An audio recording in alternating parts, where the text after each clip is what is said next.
Hello and welcome, everybody. Welcome to the No Name Music Cast. My name's Tim, and this is Joy. And we're going to open the episode. Now, Joy has got some stuff that she wants to tell you about, she's excited about. But I have some things to say too, and I'm going to do that first, if that's okay. Go crazy, sir. So this is, for us, episode 100. This is our 100th episode of the No Name Music Cast. Yay! Insert some wild animal bam bam bam noises right here. Yeah, or some kind of like I don't know, morning zoo sting or something. Or something. Yeah. I don't know. Anyhow, this is episode 100. The first episode posted on March the 4th, 2021. It was the height of COVID. Yep. And our first ever episode was about the Rock and Roll Hall of Fame, which has come back three or four times in some capacity in different episodes. Absolutely. Now, we did some test episodes which were posted to YouTube, which I've actually since removed from YouTube, but they went up maybe a month or so before that. But that's when the No Name Music Cast started. And what I thought I would do to celebrate our 100th episode, I would just go through the first 5 episodes just and see what we can remember from that. Oh, okay. Lord. So the first one I said is the Rock and Roll Hall of Fame. And episode 2, hosted again in March 2021, was Weird Al and parody artists. Now, that is a topic that's come up quite a few times since. And I did a whole episode dedicated to Weird Al later on. So that's the irony of it. But that one was just because I'm sure Charlie had made me listen to something parody-ish a lot. Yeah, I get the sense that Charlie listens to a lot of parody music. Yeah, there's a lot of parody music going on in my house at all times. That and maybe like Tenacious D, which I'm sure Tenacious D came up in that episode too. Yeah, I mean, Tenacious D, they're all great musicians. And your friend Dave Grohl plays on a lot of Tenacious D's music, both on drums and electric guitar. But it's sort of parody in sense. Yeah, I think that the key, I don't think of them necessarily as parody artists, but they run parallel, right? There's some humor there. There's some irony there. Like, talking about this is the greatest song in the world when it's their own song type things.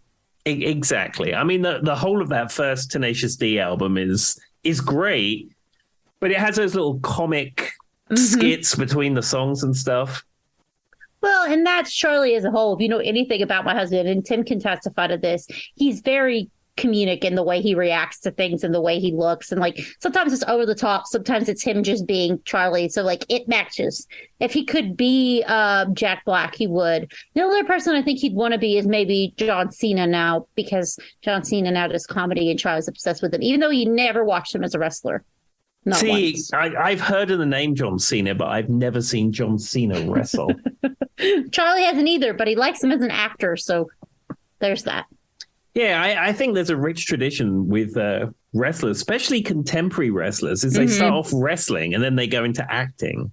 I mean, I guess it isn't wrestling kind of acting too, though. Well, sure. I mean, the injuries are real and the stunts they perform are real to some degree. But yeah, it's sports entertainment. See, now it goes hand in hand. They learn some of the basics and then they go with it. There we go. All right. So that was episode 2. And then episode 3, again in March 2021, was one of my favorites. And I think this is one we've revisited a couple of times, is Thrifting the Night Away, where we both went out to Goodwill's and bought used CDs and then spoke about our finds. And I got 2 CDs that weren't the CDs they said they were on the outside. That was not at Tim's favorite CD place. They are at a higher standard. That was at the YMCA store. But I ended up with the 2 alternates. I think you have Nutty Professor 2 soundtrack or something like that. I can't remember. I did. And there was one album. I want to say it was Melissa Etheridge. You went, you found one that everybody has. Yeah. If you're into Melissa Etheridge, or you'd like to get into Melissa Etheridge, go into any US thrift shop and her entire discography is available to you for less than $10. It's true. And then I'm trying to think. There was the NSYNC Christmas album. I'm pretty sure I got that time too. Mm-hmm. Yeah, that was a big one. Yeah, again, Christmas CDs, Christmas CDs, religious music, and random Deutsche Grammophon classical albums, all staples of your thrift shop experience. I like when you're like looking through the music and someone's got like an actual disc from like a computer program in there mixed in. Like there's like you'll be like going fit down and then it'll be like Windows 98. Yeah. Or an AOL disc. AOL discs in the full size jewel cases. That's another classic in a thrift shop. As someone who was an AOL disc user at one point in her life, it's a classic. Exactly. Okay, so episode 4 again. From all these, the whole thing was all March. All of these first 5 episodes were March. So episode 4 was misheard lyrics, which is a favorite of mine because I actually went through and asked. Remember, I got like 20 different listeners, friends, people me and Tim know, my sister or whatever, to submit their misheard lyrics. So that episode was fun because we got lots of different other people's misheard lyrics. Exactly. So yeah, that was a classic. And episode 5, which is one that we talk about often, that we covered so early on into our tenure as podcasters, is overplayed classics. Because it's just true. Sorry, Journey, Boston, Kansas. You guys are great. Or Sweet Child of Mine over here. It's just true. What was it? We were at my husband's Christmas party a little while back, and I kid you not, Tim, every one of our every one of our overplayed songs made it to somebody singing karaoke that night.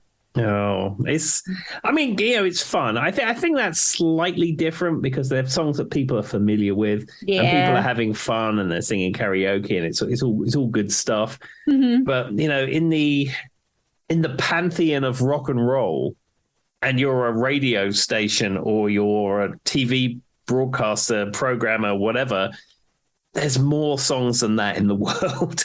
They do exist. Exactly. Well, so that was our top 5? Yeah, so that was our first 5 episodes of our podcast. And once again, I just want to thank all of our listeners who listen to our show every week. We are building our listenership week on week. We do thank you. If you would like to share our episodes with your friends, please do. And if you would like to leave us a review on the Apple iTunes store, I don't think Spotify has a review thing. Google does, though. Google does. So if you listen on Google Podcasts, you can go ahead and put a review there. The one that seems to really make the difference, though, is the Apple Podcasts. Because if you review our podcast, it goes up in the listings.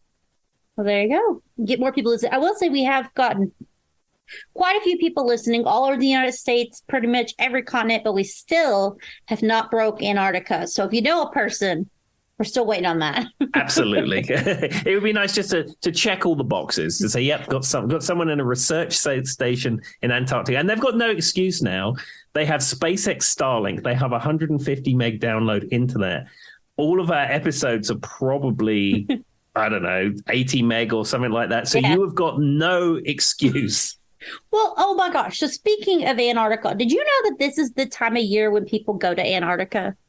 But there's a period of time of year where people go to Antarctica, and right now is it. See, I thought this time of year is when people go to Pigeon Forge to see the lights. See, that would make more sense. But recently on the internet, I may have ended up down a rabbit hole about Antarctica. And so from November to December is the most popular time. So I now know way more about Antarctica than I ever knew because I went down a rabbit hole. So here is what happens if you go to Antarctica. You have to fly to Buenos Aires. And then from Buenos Aires, you fly to the southern tip of South America. I can't remember what the name of that city is. Then you board your boat, big ship, right? Have you ever heard of the Drake's Passage, Tim? Is that the one that's ice at certain times of the year? Is that the one I'm thinking of? No, not quite. So what the Drake's Passage is between the southernmost port and Antarctica, there is all 3 of the waters meet. It's called the Drake's Passage. And because there's no land masses to block the wind, it can be really rocky, which is called the Drake Shake. Or if you're lucky, it could be completely dead and it's called the Drake Lake. But the Drake Shake is known to be like the highest swells in the world and one of the hardest things to go through for ship people, captains, I guess. I don't know. It's just a known thing. So you have to go. It takes 48 hours to get through the Drake's Passage to get to Antarctica. And so you either get 60-foot swells and crazy rockiness that would actually send Tim into a coma because he hates stuff like that. or you get the drink like where it's just dead. But you don't know which one you're going to get until you get there. And recently, one of the swells like hit their window and they died because something hit them. Oh, that's terrible. I didn't know that many people were even going to Antarctica. Like I hate to say this, Tim, but I don't really feel like humans need to be in Antarctica. That's just my opinion. I mean, it'd be cool. I mean, I would maybe like to go there to experience it, just to go to Antarctica. But I think you're right. It's not a typical destination. I mean, some people may go to Florida for a trip. Some people may go to Europe for a trip. Some people may go to Sydney, Australia for a trip.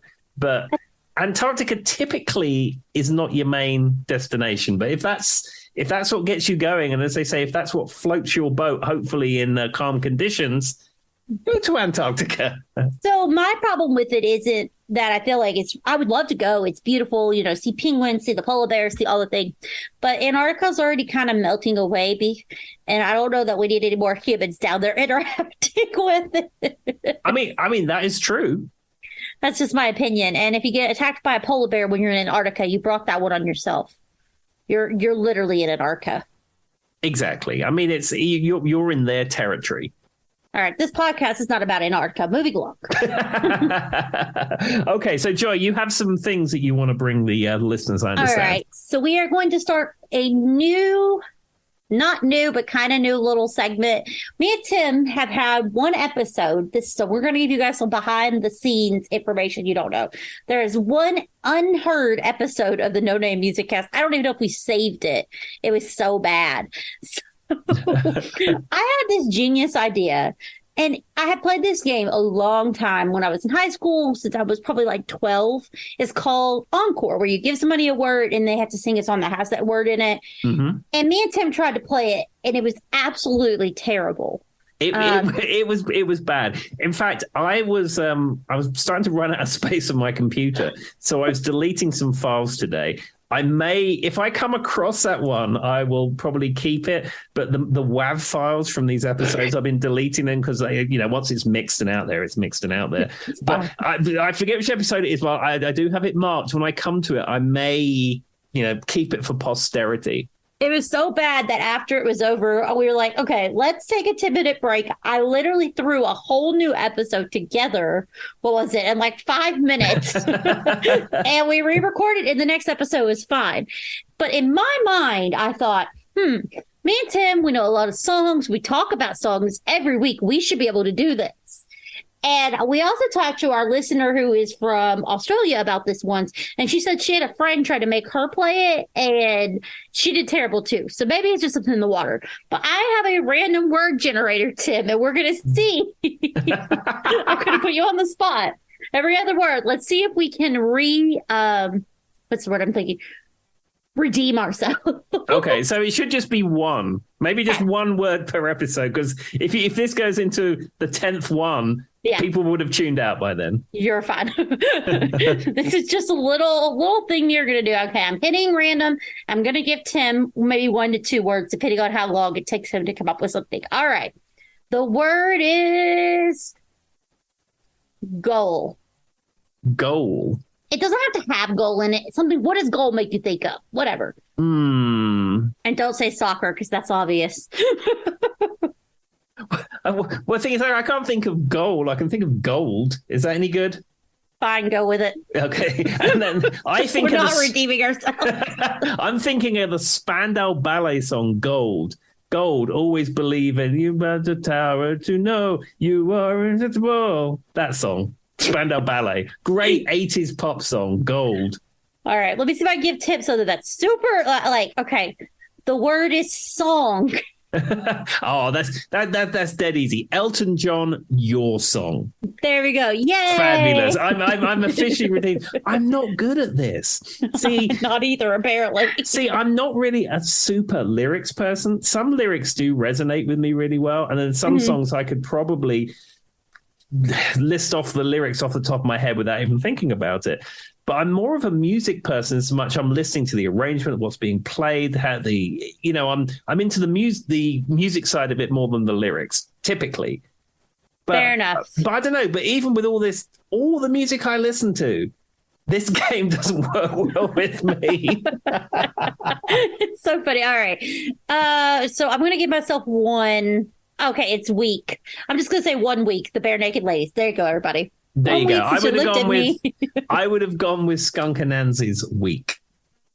Yay, we kind of redeemed ourselves. All right, moving along. It is Tim's turn to pick an episode. Okay, so as this is the 100th episode, I thought I'd have something with a 100 theme. Okay. I went through my extensive music collection, and the songs with 100 in the title were basically none. I was going to say, I can't even think of one song that has 100. About as well as Tim could think of something that had goal in it. Well, I put 100 in the search, and it came up with 10,000 Maniacs, and that was about it. So fair enough. I decided to look into this a little bit further. And I found artists who had sold 100 million albums. Oh, I see where this is going. Okay, that makes sense. Yeah, and I'm using the metric of studio album sales. If you take into streaming, and if you bring into live albums, and if you bring into singles and 12 inches and all that kind of stuff, there are a number of artists which reach that lofty goal of 100 million units. But I'm just looking at 100 million albums sold, i.e. studio albums. Okay, that so makes what sense. I've done is I've compiled a list of artists who've sold 100 million studio albums. And I've picked out some songs from them, and thought we could just have a chat about them and see where it goes. All right. Sounds good to me, sir.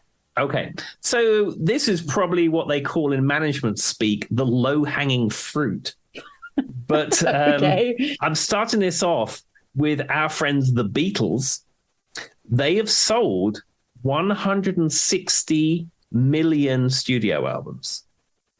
That makes sense, yes. It's actually 160,650,000 studio albums, using the article from our friends at chartmasters.org. Of course. It's about really extensive knowledge over here when it comes to our Wikipedia searches. Exactly. And the song that I picked out from them, I've tried to not necessarily go with the complete obvious ones, as some of them are, but I try not to go super obvious. And for this one, I've picked out from Magical Mystery Tour, Fool on the Hill. Fool on the Hill. Okay, that's one I haven't heard in a long time, so I like it to start with. Magical Mystical. That word did not come out the way I want to. Magical Mystery Tour has my favorite album cover by the Beatles. I like the colors. But as for the song, all I remember is the sun going down, something about a fool on a hill. I've always wondered, though, what the actual meaning of the song was. Like, was there a literal fool on the hill, or were they talking metaphorically?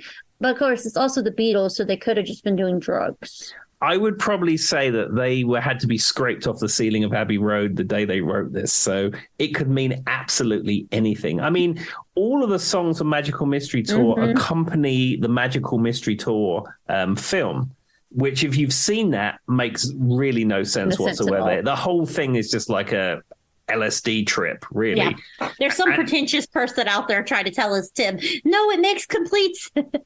No, and apparently it was really controversial because the Beatles have been laying low for a while, and then they released the Magical Mystery Tour film, and it was shown on BBC TV on Boxing Day, and they promoted it extensively. It's like, oh, the Beatles are back with their new film, Magical Mystery Tour. And if you've seen it, you know it's totally, totally wacky.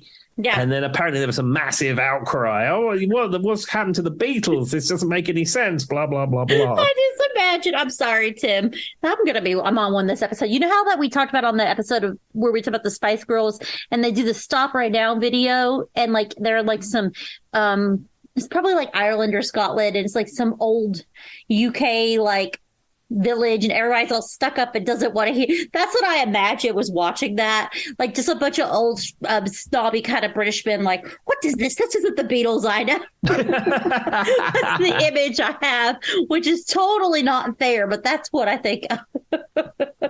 Maybe someone wearing a bowler hat, for example. They definitely may have like a cane, possibly like monocle over their eye. And they maybe would have flipped open a pocket watch to see what time it started. Well, their handkerchief they keep on them at all times since the Great Plague.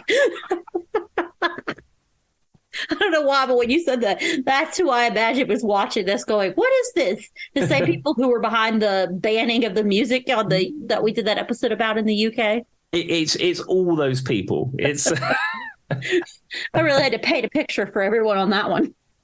Exactly. Well, there we go. So that was, of course, would be the number one. So the second artist that I have would be Michael Joseph Jackson. He has sold 182 million studio albums, of which probably 60% of that is Thriller or something. Probably. And the track that I've chosen I don't think it was actually a single, though it may have been. It was on his Moonwalker film, because there's like a video that accompanies it. But it's from Bad from 1987, and it's Speed Demon. I don't think Speed Demon was a single. I think I only know it because I own the album. But that's a random one, Tim. I hadn't thought about that song in a long time. I mean, if you're speeding on the freeway, I wouldn't suggest turning this song on. It might make you drive really fast. Yeah, it's like one of the. I think it may have been released as a single in the UK, because I think almost every track off Bad got released as a single. I think. Well, that was right during his heyday, so probably. I just remember the songs about, like, literally he's like talking about speeding on the freeway. Gotta get your lead. But it's kind of, I wonder if he wrote this one or not, or if he was part of the writing process, if Michael was, because it wasn't really a typical Michael Jackson song. At least it's not to me. No, I mean, a lot of your classic Michael Jackson songs are not written by Michael Jackson. Yeah. And we've covered that before. They're either co-written with Quincy Jones, or Rod Temperton, who wrote Thriller and a bunch of other songs around that era, wrote those songs. Michael Jackson wrote some music, but he's known more as a performer than he is as a songwriter. Well, and he seems to be the kind of person who gets, like, we talked about on that one episode how everybody's credited on different things. Like, he gets credited, but I'm not sure that he wrote that much to it. I think he collaborated on some music. Like, his name is in the credit, not for this, just in general. But you're right. He's definitely not somebody that I think of as a songwriter, not like Prince or something. No, and I think that's where the division lies between Prince and Michael Jackson. I mean, both of them have incredible, strong songs. Both of them are legendary performers. But Prince was a songwriter, and Prince was a producer, and Prince was a multi-instrumentalist. Michael Jackson, I don't think, played any instruments. His main instrument was his voice. Yeah, I would agree with that. But on the flip side, I would say both of them, I mean, honestly, most people would go to Michael Jackson's dancing abilities, but Prince could move pretty well too, so it's hard to tell. Mm-hmm. Yeah, but Prince had the moves down, as you say. Maybe sheer musicianship, Prince obviously wins out between those two. But also, Prince, as iconic as his catalog is, he doesn't have a Thriller. All right, so that is true. Maybe the Purple Rain album or Sign of the Times album, but both legendary, amazing albums. But they're both of them don't have the pop sensibilities of Thriller. Exactly. So what I was going to say, though, is I gave it a Google on air because I can. That's what I was looking at, Tim. And it looks like Michael Jackson is the songwriter for Speed Demon. Well, there we are. Well, I take it back, Michael Jackson. But it was only released in France. So there's your answer. That must be why it kind of bled over into the UK. It was released on September 4th in 1989 in France. And as you were saying, it was released as a promotional single for Moonwalker. There we are, because there's a whole segment in Moonwalker with some kind of rabbit on a motorcycle or something. That's another film like the other one we were just talking about with the Beatles. That's a little out there. It's just a lot of music videos strung together, really, and then it has a live performance at Wembley at the end or the beginning. I can't remember, something like that. Not really a movie though. It's kind of like I don't even know. It doesn't matter if you've never seen it. It's kind of cool to watch though. Yeah, it was never released theatrically in the United States. It was only released theatrically in the UK and Europe, I believe. But certainly the US, they couldn't get a distribution deal for it. Oh, I mean, that doesn't surprise me. I don't even know that I remember I've even seen any promotional stuff for it in the US. I've only found it on YouTube years later. So, thing is, would you be going to see films in 1987? Absolutely not. I was dead. See, there you go. I'm telling you, I don't think I've ever seen like anyone talk about it or anything promotional. I wasn't even born yet, Tim, so no. Fair Fair enough. There we go. It's just not something I've heard talked about a lot in the U.S., I guess is what I mean by that. Okay. Yeah, maybe it's an underground classic. I don't know. Maybe I should seek it out. It's been a long time since I've seen that. There's actual people who watched it and who, like, whenever it came out and they're like screaming at me, no, Joy, it was a huge deal. You don't know what you're talking about. And just on one night between that and insulting all the old British posh people. I wasn't supposed to be an insult. That's just my image. Also, Tim has a cat behind him, everybody. So if I went kind of quiet there for a minute, I could see Jack's tail just like coming out behind Tim's chair right now. Well, there we are. This is a live No Name Music Cast moment. He got off the sofa and I just let him out the room. And he didn't complain. You know when he goes, wow, wow, wow. I could just see a little tail come up behind you as you were laughing. All right, what's our next song? Okay, so this one is from Madonna. And this is from her Like a Virgin album. This is probably a predictable one from her catalog, but one that I like. And something that they would often say in tabloid newspapers, they would say, the Material Girl is going on tour. So this is Material Girl. Well, she's living in a material world, Tim. Well, I mean, obviously. honestly. Yeah. I mean, I don't know. So, you know what I find very interesting is, and this is going to be just kind of strictly on what Tim was saying, you know, the material girl this, the material girl that. And we joke about, you know, I'm living in a material world and she wants to be a material girl, right? You know, even back. But you never hear when males, like there's no male counterpart to a material, to like calling them materialistic, right?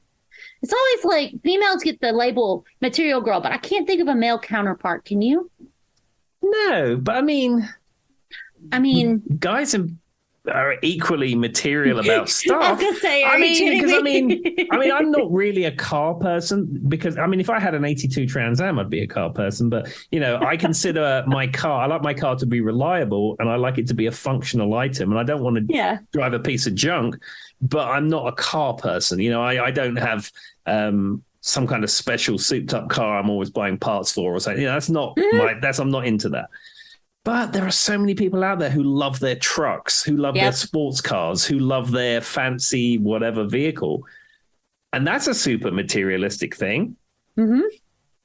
Well, and it's just really funny because when you said that, I'm thinking, you know, it even goes back all the way to Marilyn Monroe. You know, she was a material girl. But then, like, I see people like Elon Musk, and I'm like, they're materialistic. There's no doubt in my mind he's not materialistic. Sure. So, Madonna should because, you know, Madonna has so many times where she's like a very big feminist icon and says a lot of stuff. I feel like she should rewrite it and make a material guy version. Oh, just material people. Material people. And that can include people who are non-binary, they, them. Everybody could be materialistic. Absolutely. You could. Everyone out there can all just have a materialistic trait. Not that it's anything to do with the actual song, but if you're listening to our podcast, Madonna, we would love to hear you come on and tell us how you're going to do that. Exactly. And I should also add that Madonna has sold 146 million albums. Interesting. You know, last week when we recorded the episode about the bands being from the UK and the single artists being from America, we're playing into that with this episode, Tim. Yeah, that's true. As I'm going through this, you're right. In fact, I'm looking through the list of the ones we're about to speak about. Mm-hmm. Predominantly, the solo artists are the US ones and the bands are the UK ones. There you go. What the realist, there was like 40 different theories as to where that comes from, but I just find it very interesting. Well, there we go. Well, let's go straight into the next one, which completely proves your theory. This is the Rolling Stones. From their album Flowers, and the Rolling Stones have sold 113 million albums. Mm-hmm. And this is the song Ruby Tuesday. I ate at Ruby Tuesdays for lunch. Just in case you were wondering. And for those people who don't know, who are not in the United States, Ruby Tuesday is a casual restaurant chain that does, what do they call it, contemporary American dining. It's like a chain restaurant, basically. And what they're most famous for is their salad bar. They have a all-you-can-eat salad bar, which I think you can have as a starter. And it boasts 120 salad items, but they do class each kind of dressing as a separate item. But anyhow, I really like the salad bar on Ruby Tuesday. I had a salad for lunch. Yeah, I've gone in there and had the salad bar just as the main food and gone up to the salad bar like 4 times and filled my plate. I do have a scam running with a big plate, by the way. I had a salad and some garlic bread for lunch. So as soon as you said Ruby Tuesday, I don't know why, I just bluntly went, oh, that's what I ate for lunch today. Now, I do know, supposedly, and I have heard this, that Ruby Tuesdays was a one-time nickname for his girlfriend, Linda Keith. That's where the term Linda... Yeah, I heard him talking about it. That's where the term comes from. What that's a reference to, I don't know, but that's what he said. There we go. Whatever was going through Mick Jagger's mind at the time, I suppose. I mean, there could be a lot of things going through his mind, Tim. We've hinted on Lucy in the Sky with Diamonds, which I know is not him. It's just an example of songs that might not necessarily be about a sky or Lucy. I know that was the Beatles. Don't come for me. I'm just using it as an example, everybody. There we are. See, thus far, no one has come for you as far as I know. That's actually where I'm getting all these injuries from. They're like attacking me in my sleep, and I don't know. But yeah, I thought it was fun.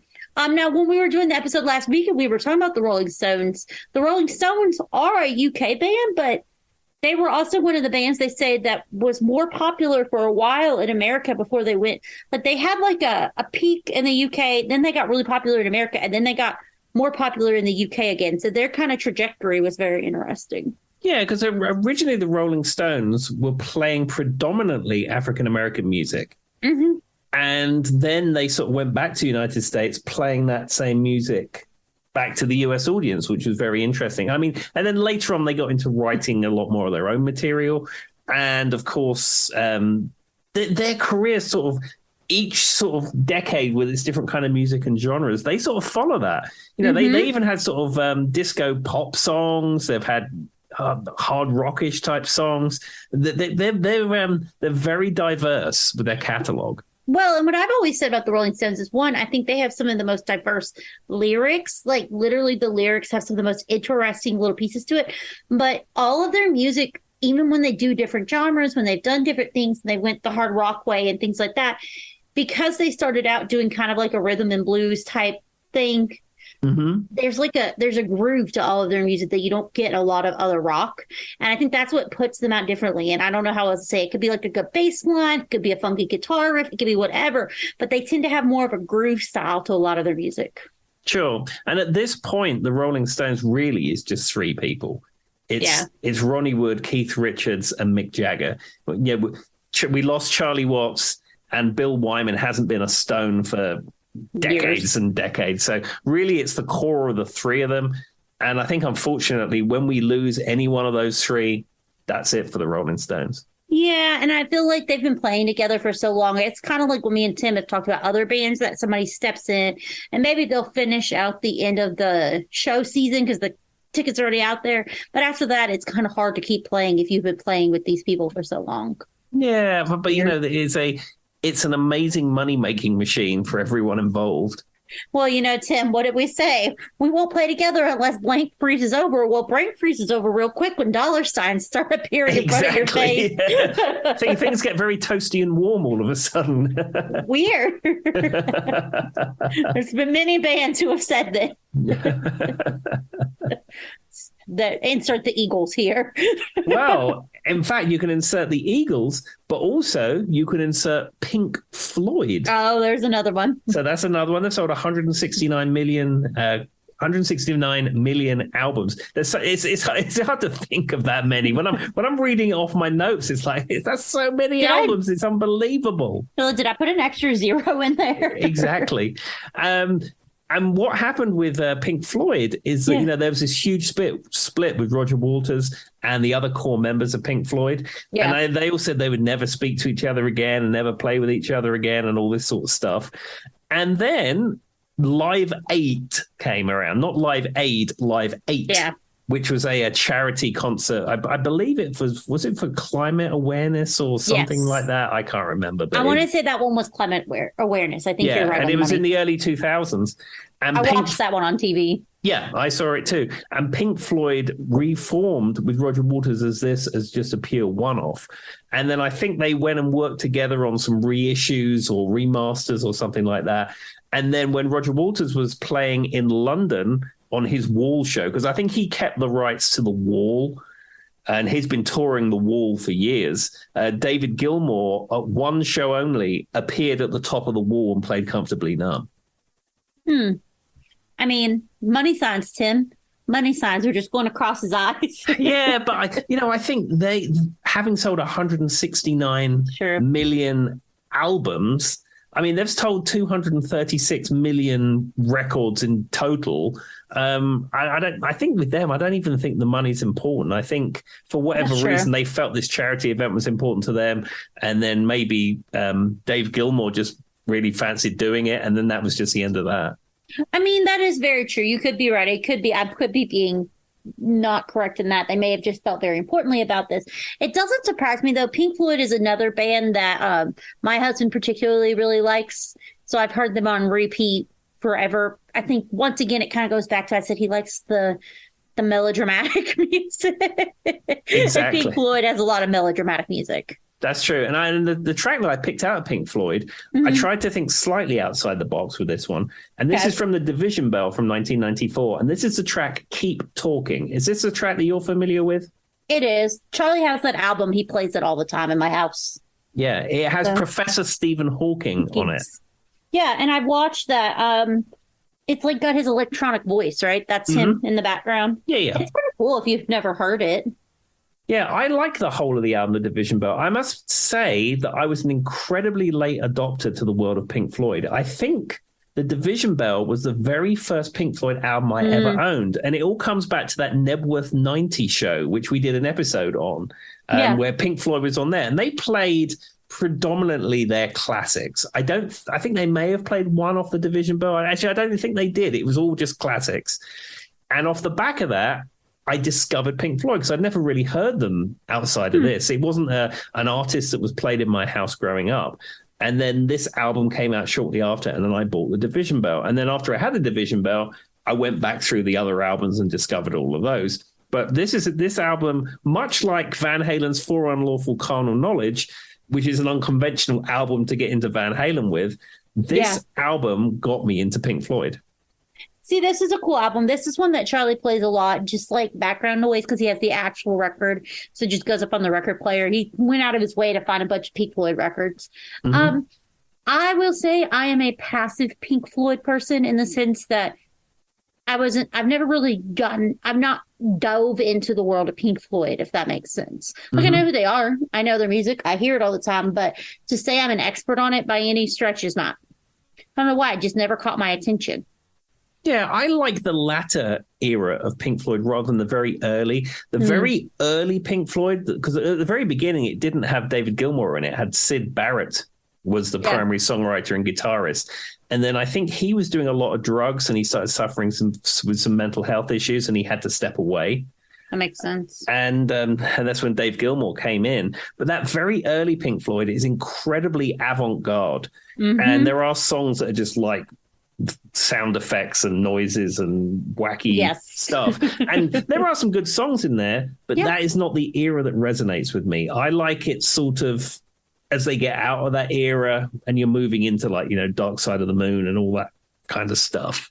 I will say I can never hear We're Just Two Lost Souls Living in a Fishbowl Again and I'll be fine, because I had a friend when I lived in Utah, that was her ringtone. But it was when she got text messages, and this girl got probably 100 text messages a day. And this is before, I guess, people started keeping their phones on silent. So anytime I was around her, all I would hear is, we're just two lost souls living in a fishbowl, like 4,700 times in an hour. And that's the whole part. She just cut that piece, and that was her text message tone. Yeah, Wish You Were Here is probably one of those overplayed classics for me. It's one of those songs that a lot of bands or local bands play. and I've played it 1,000 times. And it's like, yeah, can we learn another? Can we learn Time or something? I don't know. Can we not do this one? I'm just saying, I don't really hear it that much. I mean, I'd say Comfortably Numb is another one. Of course, I hear a lot too, but it was just like, I was like, could you just take another piece of the song? Does it have to be the part about the fishbowl?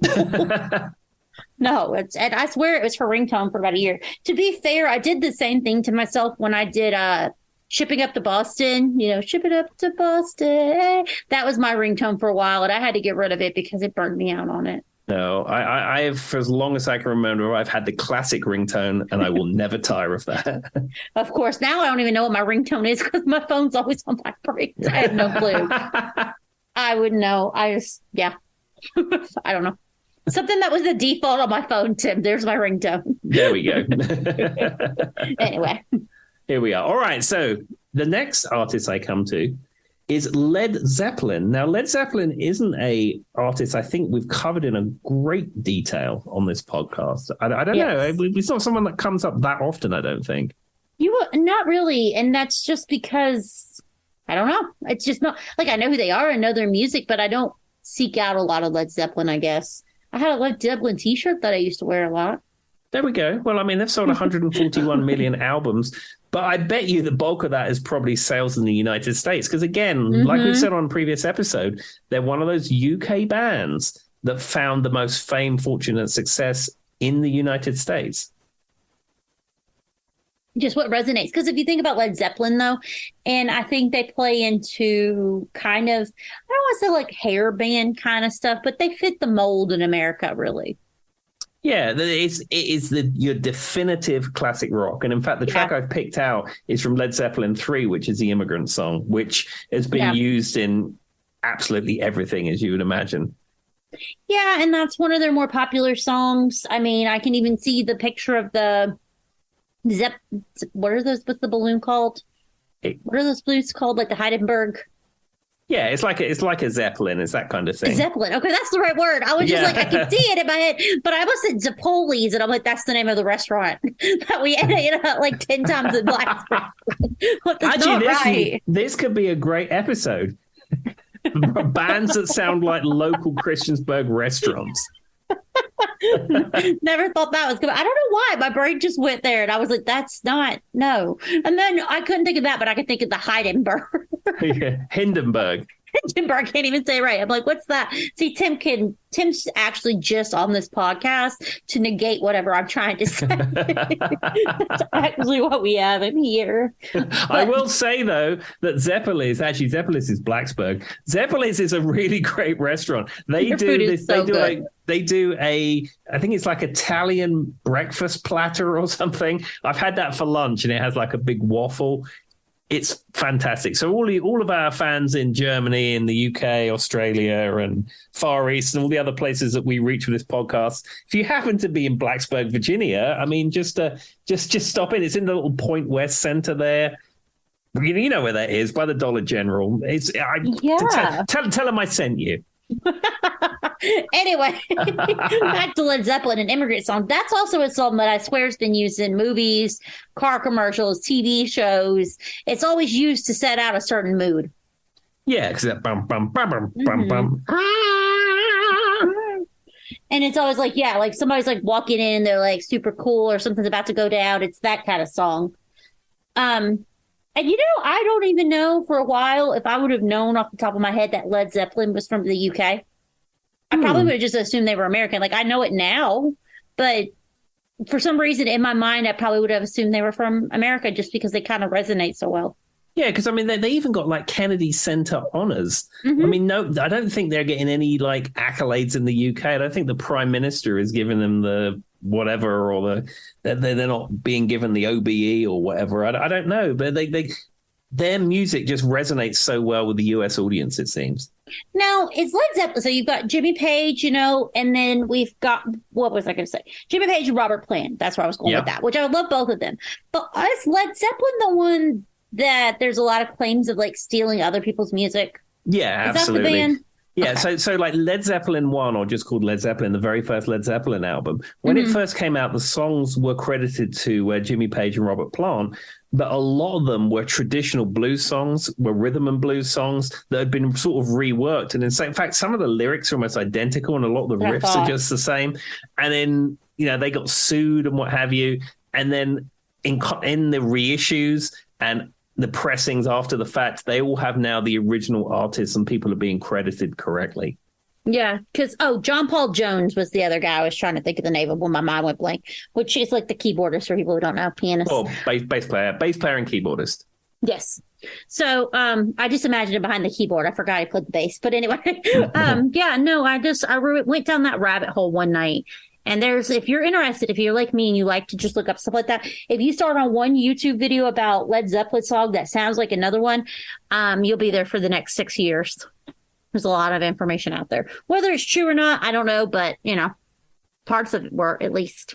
Yeah. I said there is a whole Wikipedia on all the songs there that supposedly were ripped off by Led Zeppelin, or were ripped off if you listen to them close enough.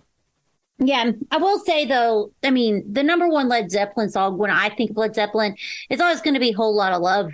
And I don't really care for it either way. It's just what comes to mind. Yeah, I think of the Rain song because it's my favorite Led Zeppelin song. That makes sense. But there you go. All right, well, let's move on to another artist. Now, I'm going to take a slight tangent from this, to some degree, from the kind of artists that we've spoken about previously. This person has sold 113 million albums. Okay. And this is, as mentioned in our 4K episode, if you listen to that one, this is Whitney Houston. And I picked out the track So Emotional. Oh, that's one of my favorites. So what's funny is you said about the 4K. Me and Charlie did go back and watch a bunch of her 4K music videos, and they were wonderful. And we watched Thriller like 3 times. I made Charlie watch them all with me. So Tim was correct in that episode. They're very cool if you haven't seen them. I love the song I Get So Emotional, because that would have been, 90? That's a little bit of a later song for Whitney, right? 87. 87. Okay, it wasn't super late. But that is probably... because it shows her range really well, but it also plays into that pop music thing she was going with for a while. It's such an upbeat, happy song, but it has her voice is just, I don't know. I love that song. And it's shocking what love can do. I don't know if you knew that. I heard Whitney say that once or twice in that song. Yeah, you get so emotional, baby, every time she looks at you or thinks of you. I think is actually what it says. That is also one that Glee did a cover of that I absolutely adore. and there we go. That's a little checkbox for you. Joy has got her Glee reference in for the episode. The Whitney episode of Glee was actually really good. And what's funny about that is, spoiler alert, if you are watching the most recent Masked Singer and you have not finished, just put your hands in your ears and come back in about 3 seconds. The girl who plays Mercedes Jones from Glee was on the Masked Singer. And I picked up the very first day it was her, because she did 2 or 3 of the same Whitney songs she did in Glee. And I was like, that's her. That's her. That's her. I was like, I know you from a mile away. And I was right. Because she's got one of those, it's very hard for people to sing Whitney well. She's one of those few people like a Jennifer Hudson who can. Mm-hmm. So I'm like, there's no way that's not Amber Riley. It was. See, there we are. You have the insider information, I know Glee and I know the Masked Singer. And what more do I need to know, really, Tim? You're a walking musical encyclopedia with that knowledge. Oh, I'm so ridiculous. All right. Anyway, I guess I'm so emotionally into Whitney. What is our next song, Tim? Okay, so this is somebody who's sold 103 million albums. This gentleman is known as The Boss. I believe he does, in fact, employ people. Allegedly, yes. I'm assuming. I don't know. Bruce Springsteen. And I've picked out the track Dancing in the Dark. Oh, that's a favorite, too. So Bruce Springsteen is one of those people that I have a theory that if you met them in person, they'd be super nice. I can't confirm or deny that, but I think so. I think so. He seems to come along as pretty straightforward, pretty straight down the line. You don't see a lot of a lot of airs and graces when it comes to Bruce Springsteen. Though I did hear that he got a traffic ticket in New Jersey and then somehow wiggled out of it because he's like Mr. New Jersey. Yes. And there was this movie that came out recently, I don't know, maybe within the last 2 or 3 years, and I can't remember. It was about a family that was from India that was in the UK, and the son discovers Bruce Springsteen and becomes obsessed with him. It travels to New Jersey. It's a really cute movie. And Charlie, I guess he didn't know so much about, because the other thing is, Bruce Springsteen's the working man, right? Like that's the thing, the New Jersey working man. So like the guy comes over and is like visiting all the Bruce Springsteen spots in New Jersey, and it'll just be like you think like it's gonna be something cool, and he's just standing in a car lot, and he's like, Bruce Springsteen was here once. It's like adorable movie.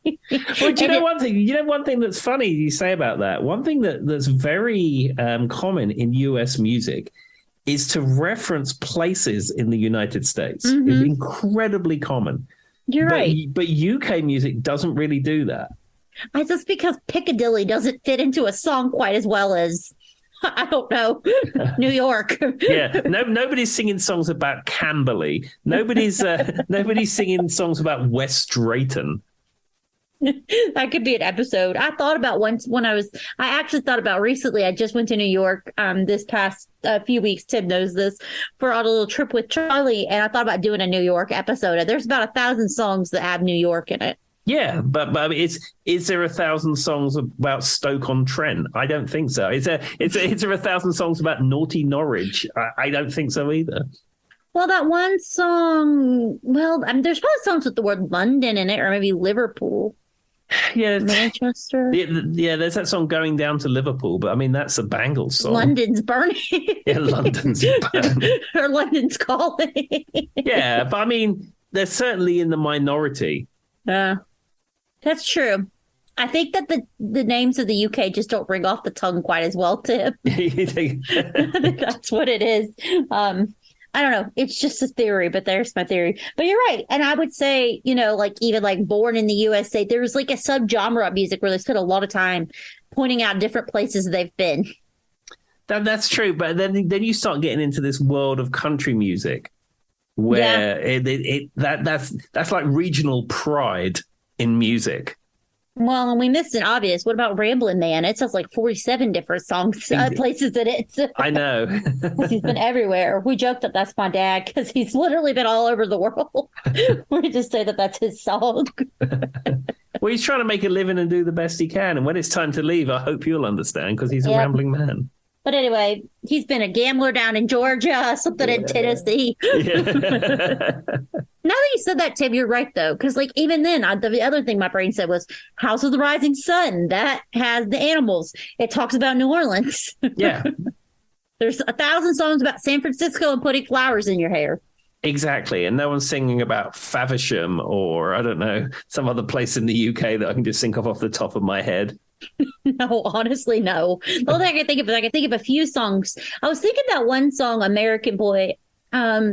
I thought she said something about London in it, but the more I think about it, the only thing that keeps coming to mind is like bad songs about London, like they're on fire or underwater or something. Exactly. No one's singing a love song about Isleworth. If you are a listener and you want to correct me and Tim, please send us a list of these songs with these names. I mean, is there a power ballad about Heston? I don't know. I mean, that could be out there. I don't know. That could be your next band, Tim. You just take and write songs about places that songs have never been written about, specifically in the UK as your niche market. Figure out how to make them rhyme. Maybe it's a rhyming thing. I mean, what rhymes with Bracknell, for goodness sake? I have no idea. My brain went to arachnid, and I'm like, that doesn't rhyme. But that's the closest I could come up with. Anyway, all right. What's the next artist? All right, so I'm going with probably a quote unquote favorite of yours.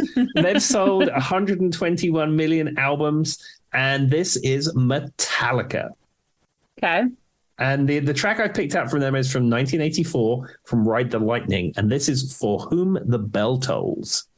Oh, I mean, I don't know what song I thought you were going to pick, but there's another band that when the Muddy Sides came in, Tim, they somehow managed to get back together. You know what I mean? Performing wise. Mm-hmm. But they were one of those bands who said they would never be in the same room again, and then blank phrased over really quickly. Well, I said things get very warm with the almighty dollar in your hand. Well, and didn't they just do a tour not too long ago? Yeah, and they've just announced another tour. And actually, their tour concept is pretty cool this time round. They're playing the same venue 2 consecutive nights. Mm-hmm. And each consecutive night, they will have a different support band, and they will play a completely different set. Now, there is an element of that that's cash in, because the super fans will buy tickets for the 2 consecutive nights. But in essence, the fact that they have a catalog that's so massive that they can do that is good.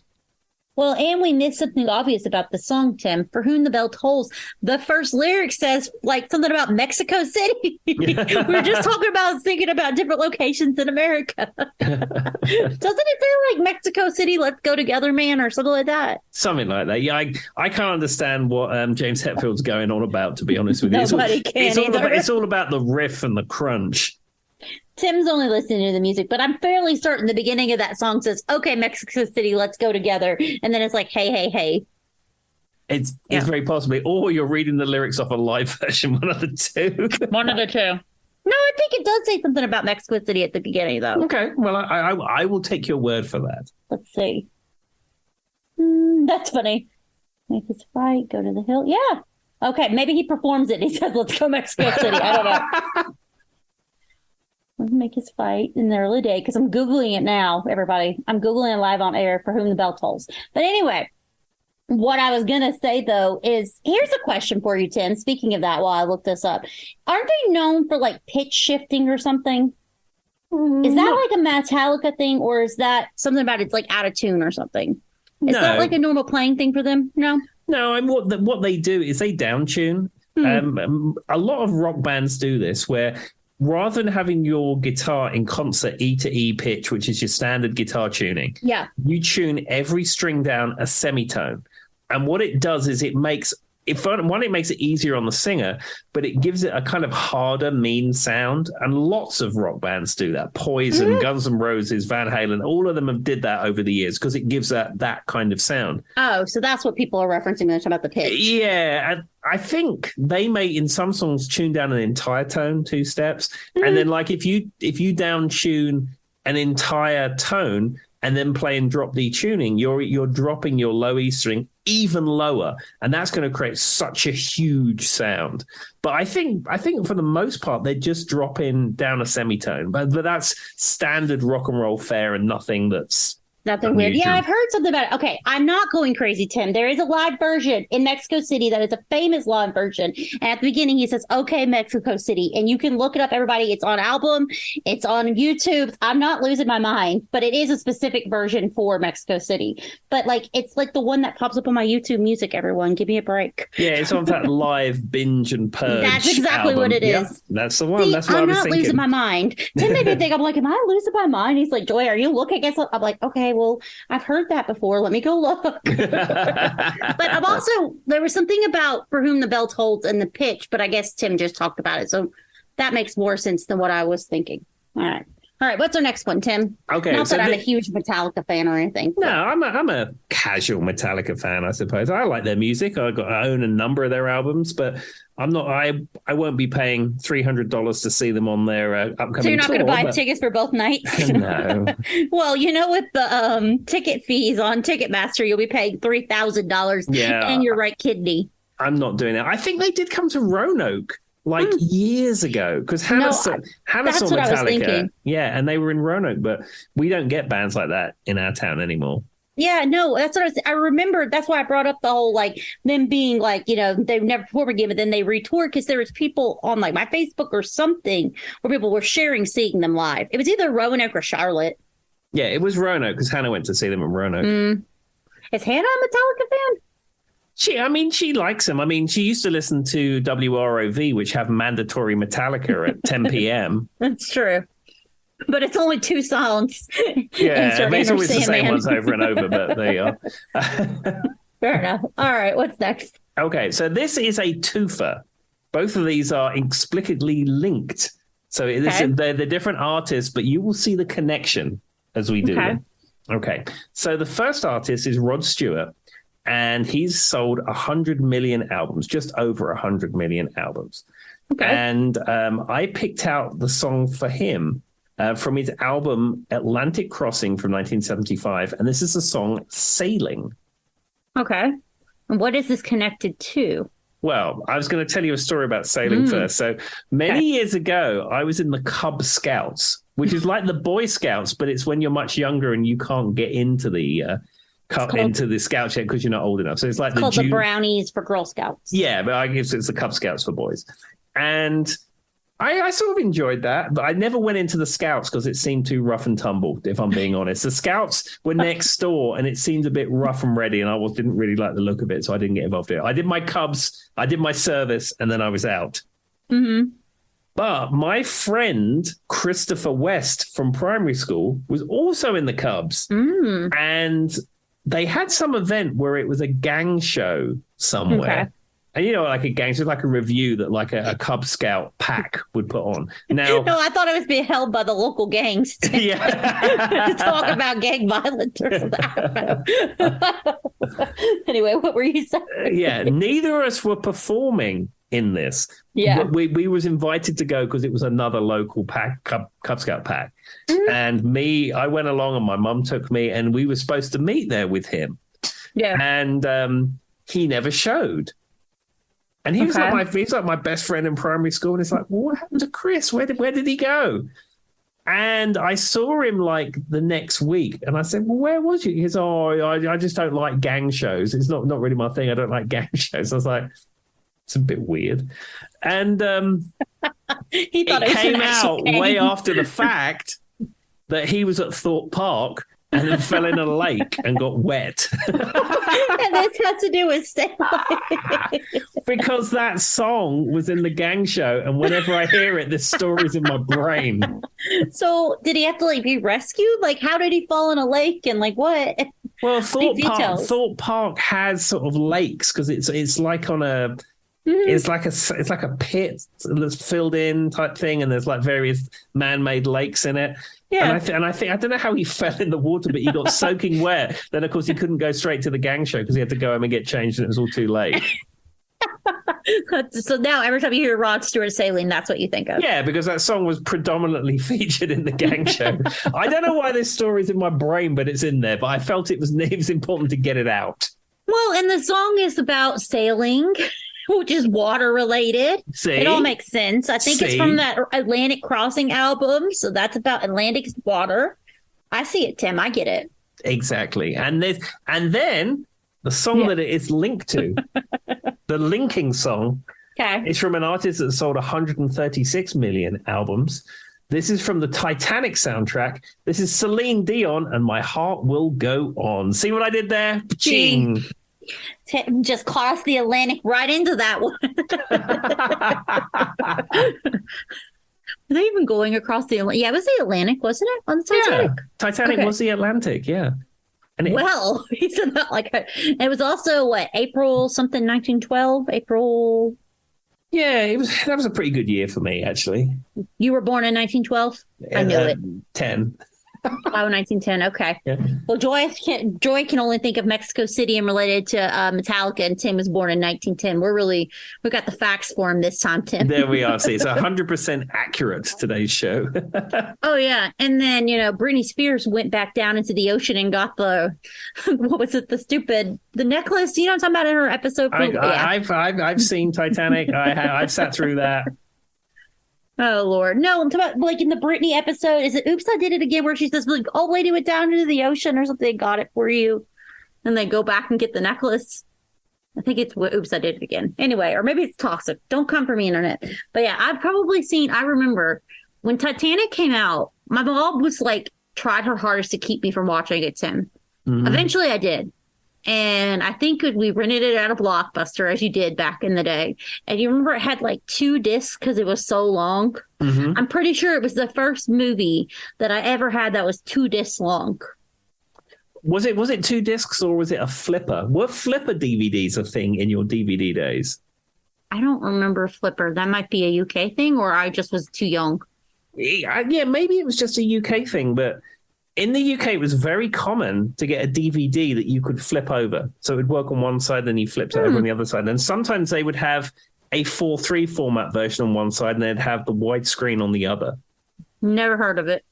I mean, it makes sense. It's a useful use of, like, you know what I mean, instead of doing 2 discs. But no, I don't. No, I've never played a disc like that before. Yeah, the way that a DVD is made, like a CD is one piece.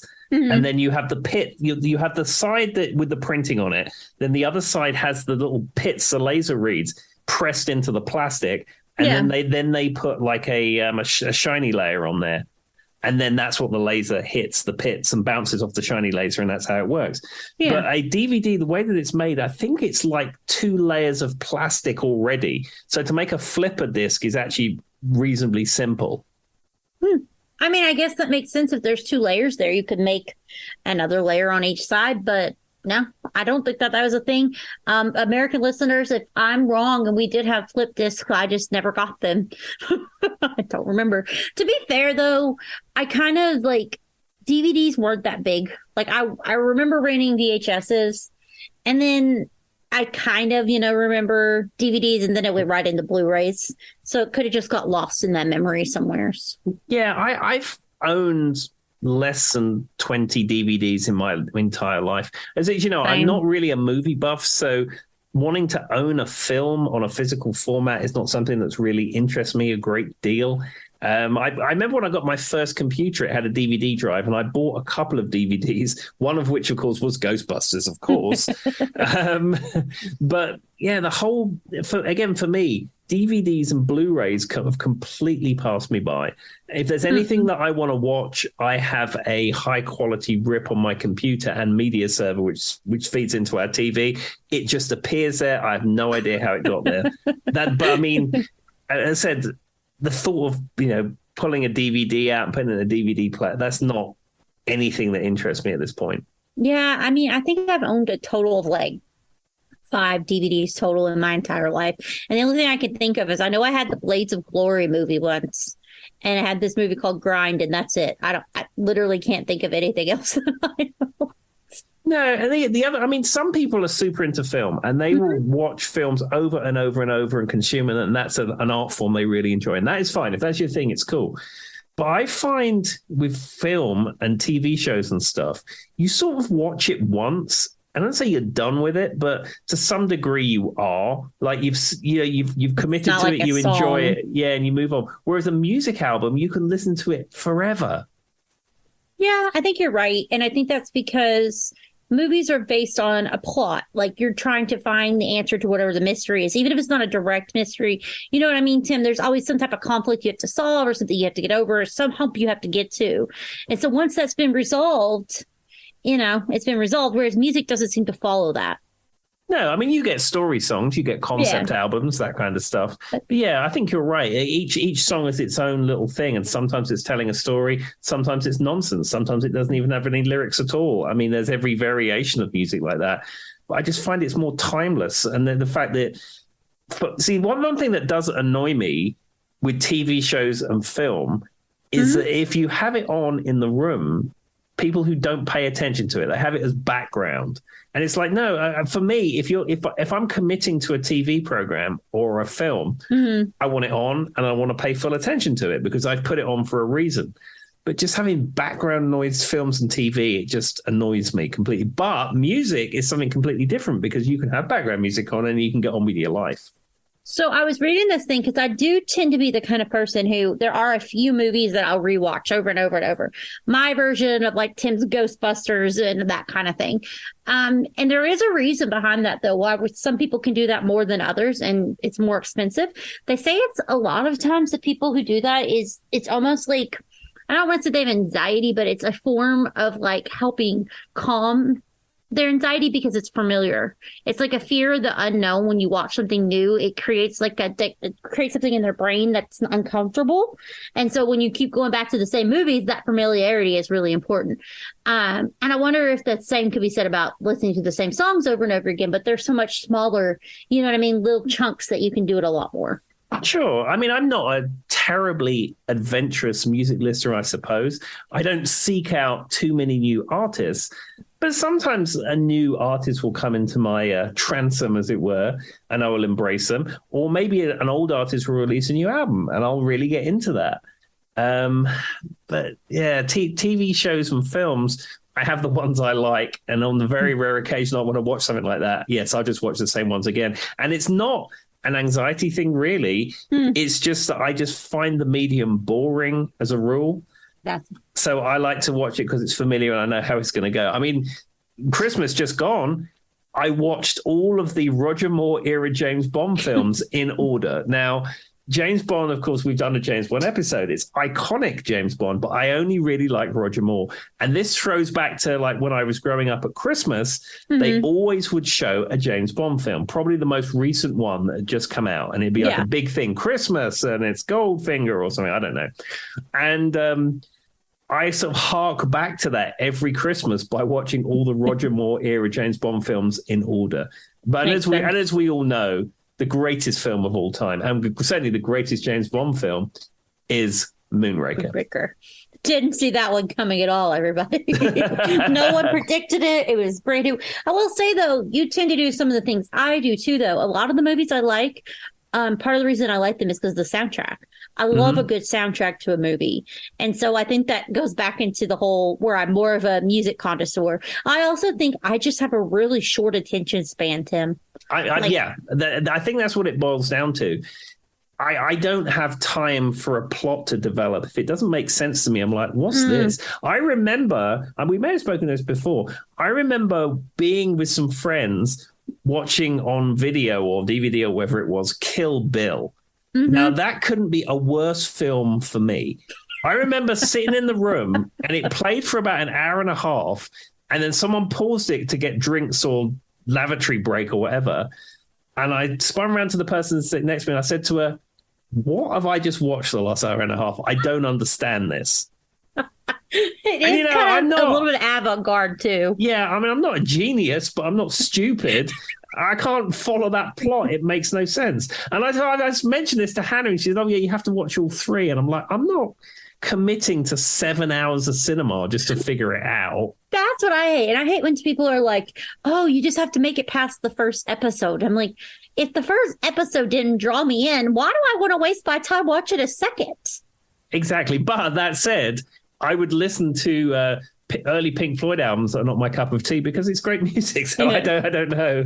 That's true.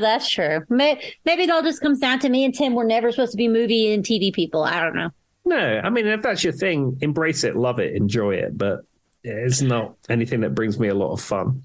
I don't know. I swear I just have the attention span of a goldfish, and that's part of my problem. Yeah, my attention span with anything like that is about 48 minutes, which is roughly the time a classic episode of Miami Vice, C-18, Knight Rider, Street Hawk, whatever you want to call it, because that's with the commercials in. Mm-hmm.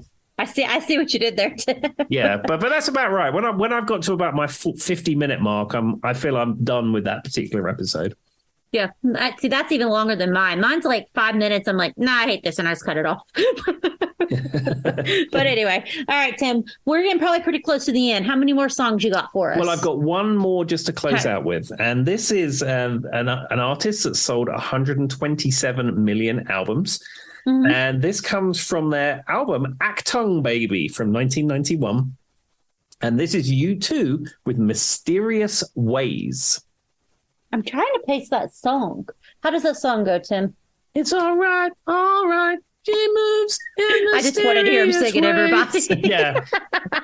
She knew how it went. It was a trick. She moves in mysterious ways. Yeah, it's a great song. U2 is one of those bands that I don't think I realize how popular they actually are. Oh, they are immensely massive. And again, they're another band that sort of started out with a very particular sound, that a U2 sound, I suppose, because it's very iconic them. And they've sort of gone through various different genres of music. They've embraced sort of pop, they've embraced dance and techno and all that kind of stuff, and they've embraced that. But the cornerstone of that band really is the Edge's distinctive guitar playing. You're right. I will say, though, I don't know why. I just like...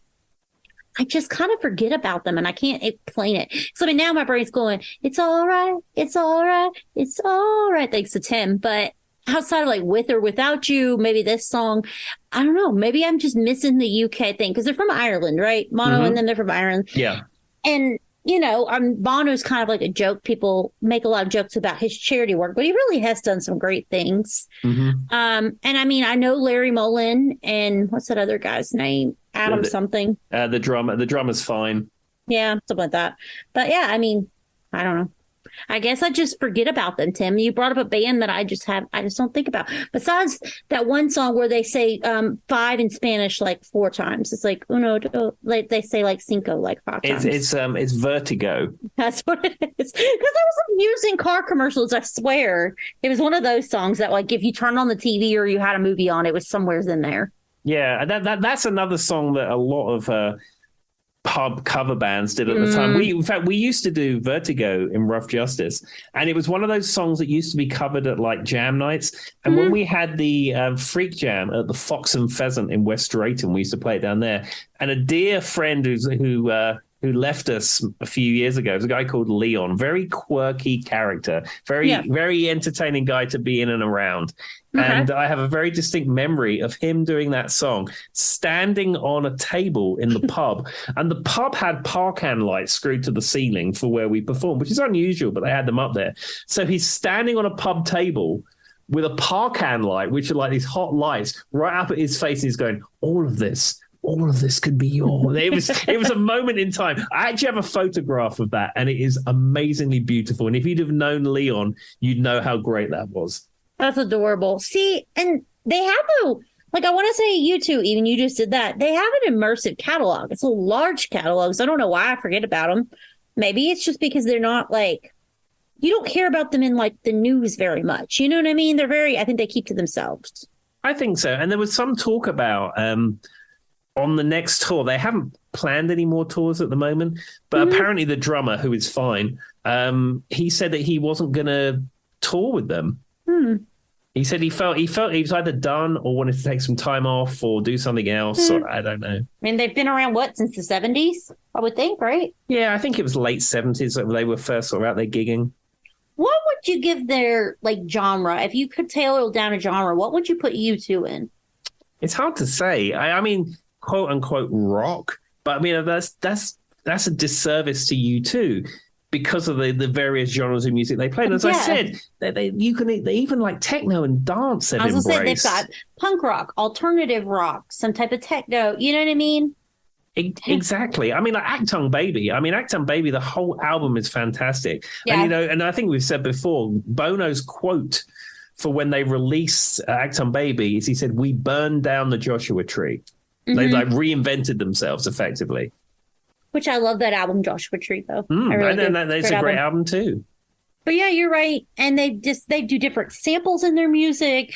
They could do anything from what I kind of would think of almost like I could even hear them being played in like some electronic club type situation, like EDMA type stuff. Sure, yeah. I mean, some of their albums have like remixes and stuff on, which is in a kind of EDM world. But yeah, even their standard releases have that kind of music. Yeah, it's very versatile. But as I said before, the bit that drives U2 is the Edge's distinctive guitar. He has a very particular way of playing. He mostly only plays the top 3 strings, and it has a very chimey sound about it. And he always has that delay on it. And that is the classic U2 sound. And they somehow seem to embrace that even in the dance, pop, EDM stuff that they do too.